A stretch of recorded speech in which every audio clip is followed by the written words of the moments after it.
اگرچہ وہ یہ بھی کہہ رہے ہیں کہ مزید آبزرویشنز کی ضرورت ہے، لیکن اس دریافت کے بعد سائنسدانوں کی کانفرنسز اور میٹنگز میں ایک نیا جوش دیکھنے کو مل رہا ہے۔ ہماری پوری انسانی تاریخ میں ہم ستاروں کو دیکھ کر سوچتے آئے ہیں کہ کیا کوئی ہمیں بھی دیکھ رہا ہے۔ یہ بایو سگنیچرز اس بات کو مکمل یقین سے ثابت تو نہیں کرتے، لیکن ہمیں اس جواب کے اتنا زیادہ قریب لے آئے ہیں جتنا ہم اس سے پہلے کبھی نہ تھے۔ یہ دریافت یہ ظاہر کرتی ہے کہ شاید کائنات اتنی سنسان نہیں جتنی ہم سمجھتے ہیں۔ شاید زندگی کا معجزہ ہمارے کاسمک نیبرہڈ میں کم از کم 2 جگہ ہو چکا ہو۔ اور جو بات اور بھی دلچسپ ہے وہ یہ ہے کہ K2-18b کوئی نایاب سیارہ نہیں، بلکہ ایک ایسے سیاروں کے گروپ سے ہے جو ماہرین فلکیات کے مطابق ہماری کہکشاں میں کافی عام ہے۔ اگر K2-18b پر زندگی موجود ہے تو پھر یہ بے شمار اور جگہوں پر بھی ہو سکتی ہے، جیسا کہ ملکی وے میں جگہ جگہ بکھرے ہوئے بایوسفیئرز جو ابھی تک ہماری طرف سے دریافت کیے جانے کے انتظار میں ہیں۔ K2-18b پر زندگی کا سراغ ملنا صرف کیمیکل شواہد کی موجودگی سے کہیں بڑھ کر ہے۔ یہ ہمیں مجبور کرتا ہے کہ ہم ایکزو پلانٹس پر ایسے ماحول میں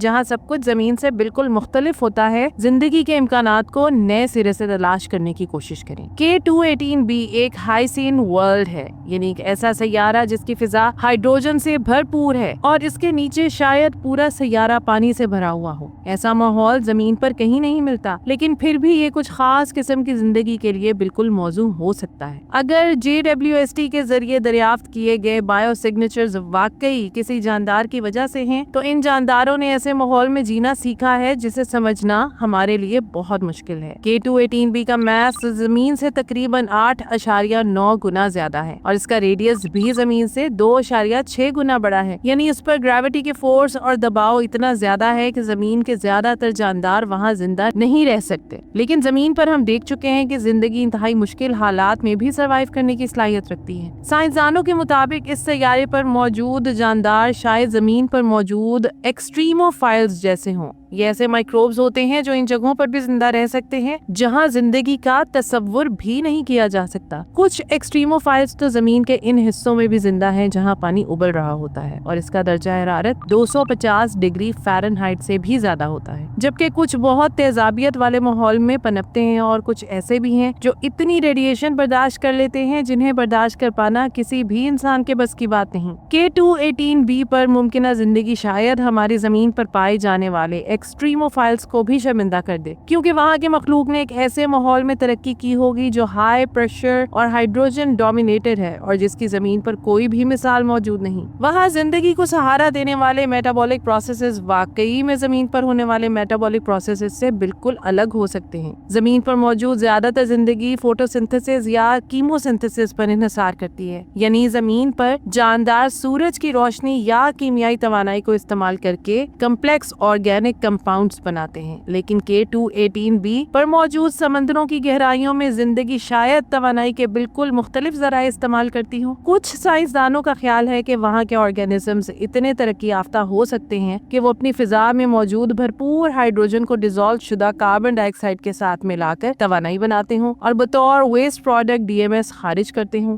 سب سے حیران کن بات یہ ہے کہ یہ سب کچھ کتنی بڑی مقدار میں ہو رہا ہوگا۔ یہاں پر آپ کا سوال یہ ہوگا کہ کیا K2-18b پر کمپلیکس اور ملٹی سیلولر زندگی بھی ہو سکتی ہے؟ آئیے جانتے ہیں۔ اگرچہ زیادہ تر سائنسدانوں کا ماننا ہے کہ زمین کے باہر سب سے پہلے دریافت ہونے والی زندگی مائکروبیل ہوگی، لیکن K2-18b کا طاقتور بایوسفیئر اس سے زیادہ کمپلیکس جانداروں کو سہارا دے سکتا ہے۔ زمین پر موجود ملٹی سیلولر جانداروں کو ایوولوشن کے عمل سے گزر کر موجودہ شکل میں پہنچنے کے لیے اربوں سال لگے، لیکن K2-18b جیسے ماحول میں مختلف دباؤ اور عوامل کی وجہ سے ایوولوشن کا پروسیس مختلف ہو سکتا ہے۔ اب ذرا ایسے جانداروں کا تصور کریں جو مختلف گہرائیوں پر تیرنے کے لیے گیس بلیڈرز رکھتے ہوں، ایسی مخلوق جو توانائی براہ راست ہائیڈروجن رچ پانی سے حاصل کرتی ہو، یا پھر ایسے جاندار جو مل کر بڑی بڑی تیرتی ہوئی کالونیز بناتے ہوں۔ ممکن ہے کہ K2-18b ایک ایسا سیارہ ہو جہاں زندگی صرف مخصوص قابل رہائش جگہوں تک محدود نہ ہو بلکہ بڑے بڑے سمندروں میں ہر طرف پھیلی ہوئی ہو۔ اگر آپ K2-18b کے بادلوں کے نیچے غوطہ لگا سکیں اور اس کے ان دیکھے سمندر کو دیکھ سکیں تو آپ کے خیال میں وہاں کیا ہوگا؟ کیا وہاں سنگل سیل والے جاندار ہوں گے یا پھر ملٹی سیلولر زندگی موجود ہوگی؟ ہو سکتا ہے کہ K2-18b کے سمندروں میں مچھلیوں جیسے جاندار ہوں جو سمندر کی گہرائیوں میں تیر رہے ہوں۔ آپ کو کیا لگتا ہے؟ اپنی رائے کمنٹ سیکشن میں ضرور دیجیے گا۔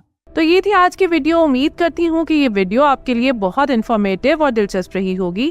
آپ سے گزارش ہے کہ ویڈیو کو لائک کریں اور ایسی ہی مزید دلچسپ، انفارمیٹیو اور ایجوکیشنل ویڈیوز کے لیے ہمارے چینل تختی آن لائن کو سبسکرائب کر کے بیل آئیکن کو بھی لازمی پریس کر لیں۔ شکریہ، ملتے ہیں ایسے ہی کسی نئی ویڈیو میں، مجھے دیجیے اجازت، اللہ حافظ۔